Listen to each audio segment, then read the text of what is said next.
ప్రధాని మోడీ 4 దేశాల యూరప్ టూర్కు బయలుదేరారు. ఆయా దేశాలతో ఆర్థిక సంబంధాలు మెరుగుపరచుకోవడం, పెట్టుబడుల్ని ఆకర్షించడమే లక్ష్యంగా మోడీ విదేశాలకు పయనమయ్యారు. ప్రధాని 6 రోజుల పర్యటనలో 4 దేశాలతో భారత్ పలు కీలక ఒప్పందాలు కుదుర్చుకోనుంది. ప్రధాని మోడీ యూరప్లోని కీలక దేశాల్లో పర్యటనకు వెళ్లారు. జర్మనీ, స్పెయిన్, రష్యా, ఫ్రాన్స్ దేశాల్లో పర్యటించనున్న మోడీ ఆయా దేశాల నుంచి భారత్కు పెట్టుబడులను ఆకర్షించడమే ప్రధాన లక్ష్యమన్నారు. ఆర్థిక సంబంధాల బలోపేతంతో భారత్ మరింత అభివృద్ది చెందుతుందని మోడీ భావిస్తున్నారు. జూన్ 3 వరకు కొనసాగనున్న టూర్లో తొలుత జర్మనీలో అడుగుపెడతారు Modi. India Germany intergovernmental consultations IGC కార్యక్రమంలో పాల్గొంటారు. జర్మనీ ఛాన్సలర్ ఏంజెలా మోర్కెల్తో చర్చలు జరుపుతారు.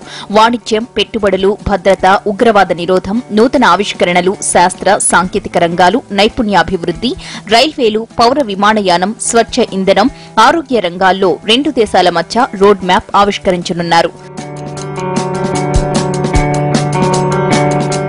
జర్మనీ పర్యటన తరువాత స్పెయిన్ వెళతారు మోడీ. 3 దశాబ్దాల తరువాత భారత ప్రధాని స్పెయిన్ టూర్కు వెళ్లడం ఇదే ప్రథమం కావడం విశేషం.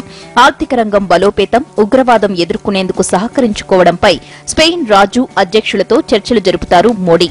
స్పెయిన్ కంపెనీల సీఈఓలతో సమావేశమై మేక్ ఇన్ ఇండియాలో పాల్గొనాల్సిందిగా పిలుపునిస్తారు.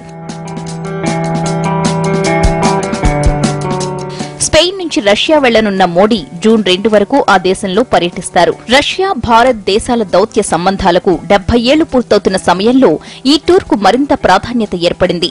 ఇండియా, రష్యా 18వ వార్షిక శిఖరాగ్ర సదస్సులో పాల్గొనబోతున్న మోడీ 2016 గోవా సదస్సులో తీసుకున్న నిర్ణయాల పురోగతిపై చర్చిస్తారు.